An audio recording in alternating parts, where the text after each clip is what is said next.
আজ আপনাদের সাথে এমন একজন সিরিয়াল কিলারের সাথে পরিচয় করিয়ে দেব যার নাম শুনলে গা শিউরে উঠবে। সে নিজের হাতে 17 জন যুবককে খুন করে তাদের শরীরের অংশ কেটে সংরক্ষণ করেছিল, এমনকি নরমাংস ভক্ষণও করেছিল। আমেরিকার ইতিহাসে মিলওয়াকির নরখাদক নামে পরিচিত এই ব্যক্তি তার নৃশংসতার মাধ্যমে যে ভয়ঙ্কর জগৎটি তৈরি করেছিল, চলুন আমরা সেই জগৎটিতে ঘুরে আসি। 1960 সালে জন্ম নেওয়া জেফ্রি ডাহমারের শৈশব ছিল পারিবারিক অস্থিরতায় ভরা। তার মা জয়েস ডাহমার মানসিকভাবে অসুস্থতায় ভুগতেন এবং বাবা লিওনেল ডাহমার কর্মজীবনের চাপে পরিবার থেকে বিচ্ছিন্ন থাকতেন। জেফ্রি তার কৈশোরের তীব্র একাকিত্বে ভুগতে শুরু করেন এবং সামাজিক মেলামেশা থেকে নিজেকে পুরোপুরি গুটিয়ে নেন।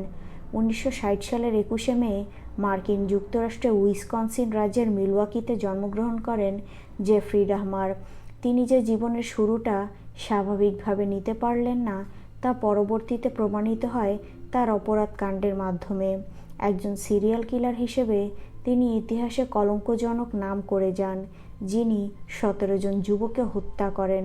তার অপরাধ শুধু হত্যায় সীমাবদ্ধ ছিল না, সেখানে ছিল নরমাংস সংরক্ষণ এবং নেক্রোফেলিয়ার মতো অমানবিক কাজের চিহ্নও।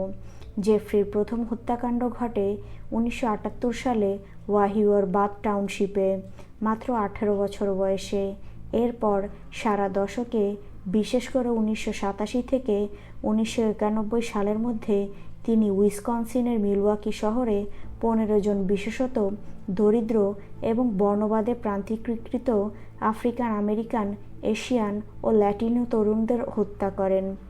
তার অপরাধের ধরন এতটাই নৃশংস ছিল যে পুলিশ ও সাধারণ জনসাধারণ উভয়ই তার পেছনে জোরালো সন্দেহ পোষণ করেছিল।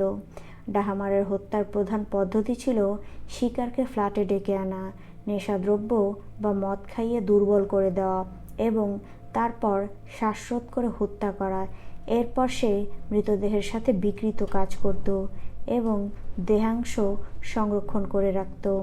প্রত্যেকজনকে হত্যাকাণ্ডের পরই ডাহমার মৃত মানুষদের সাথে নোংরা কাজ করতেন, তাদের শরীর কেটে টুকরো টুকরো করতেন এবং মাংস রান্না করে খেতেন। সে চাইতো শিকারের দেহাংশগুলো ফ্রিজে বা অন্য কোথাও জমিয়ে রাখতে।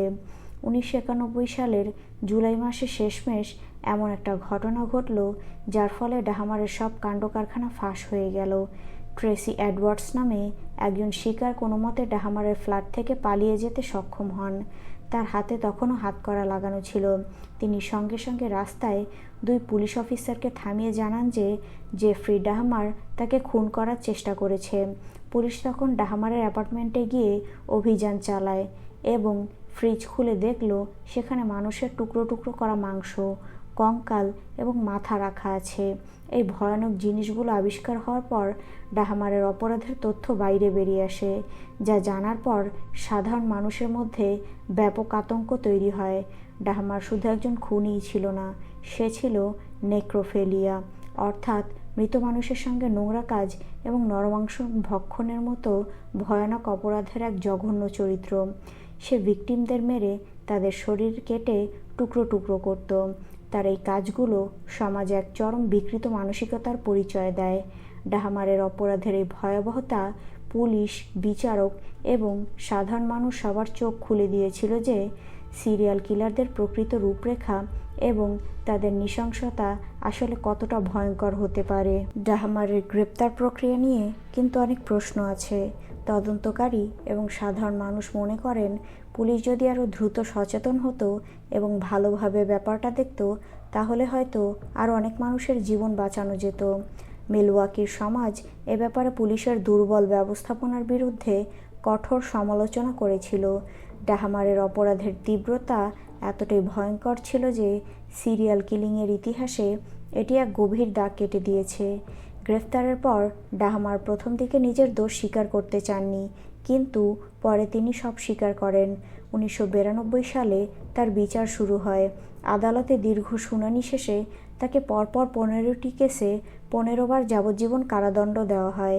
এরপর তার প্রথম হত্যাকাণ্ডটির জন্য আরও একটি সহ অর্থাৎ মোট 16তম যাবজ্জীবন কারাদণ্ড যোগ করা হয়।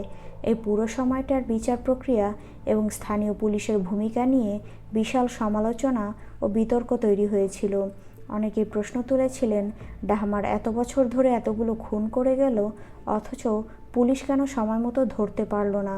সাধারণ মানুষের মনে হচ্ছিল, যদি পুলিশ আরও দ্রুত এবং ভালোভাবে কাজ করত, তাহলে হয়তো এতগুলো তরতাজা প্রাণ বাঁচানো যেত।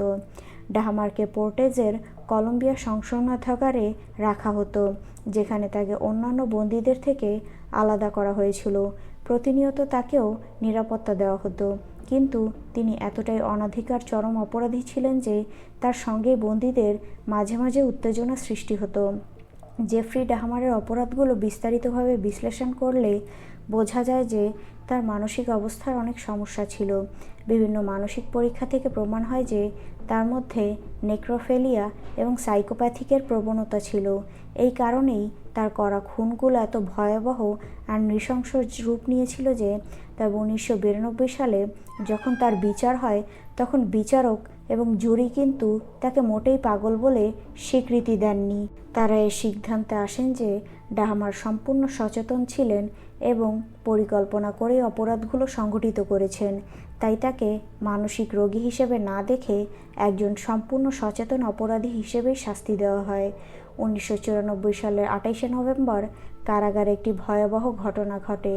জেফ্রি ডাহমার সেদিন কারাগারের জিমনেশিয়ামের বাথরুম পরিষ্কার করছিলেন।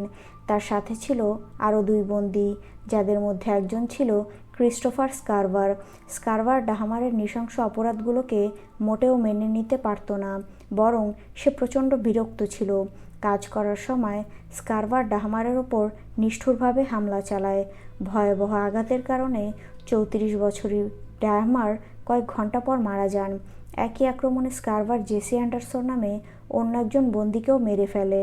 এই হত্যার কারণে স্কারভারকে আরও একবার যাবজ্জীবন কারাদণ্ড দেওয়া হয়। ডাহমারের জীবন আমাদের শেখায়, কখনো কখনো অন্ধকার আমাদের চারপাশে এত গভীর হয়ে যায় যে সেখান থেকে বের হওয়া এক বিশাল যুদ্ধের মতোই কঠিন। ডাহমারের মতো অতর্কিত সন্ত্রাসীরা যেভাবে সমাজের নিরাপত্তা ও মূল্যবোধকে ব্যাহত করে, তা থেকে সতর্ক থাকা জরুরি। ডাহমারের মৃত্যুর পরও কিন্তু তার অপরাধ নিয়ে আলোচনা থামেনি। তিনি যেন একটি আলো অধ্যায় হয়ে থেকে গেছেন আমেরিকান সমাজ এবং সিরিয়াল কিলিং ইতিহাসে। তার জীবন নিয়ে অনেক চলচ্চিত্র, প্রামাণ্যচিত্র তৈরি ও বই লেখা হয়েছে, যা মানুষের মনে প্রশ্ন তোলে অপরাধের কারণ ও সামাজিক পরিবেশ নিয়ে। ডাহমারের এই অপরাধ এবং তার গ্রেফতারের পর সিরিয়াল কিলিংয়ের মতো ঘটনার দিকে সাধারণ মানুষের মনোযোগ ও সচেতনতা অনেক বেড়ে যায়। তার এই পুরো ঘটনা নিয়ে অনেক গবেষণা হয়েছে এবং বেশ কিছু বই ও ডকুমেন্টারি তৈরি হয়েছিল।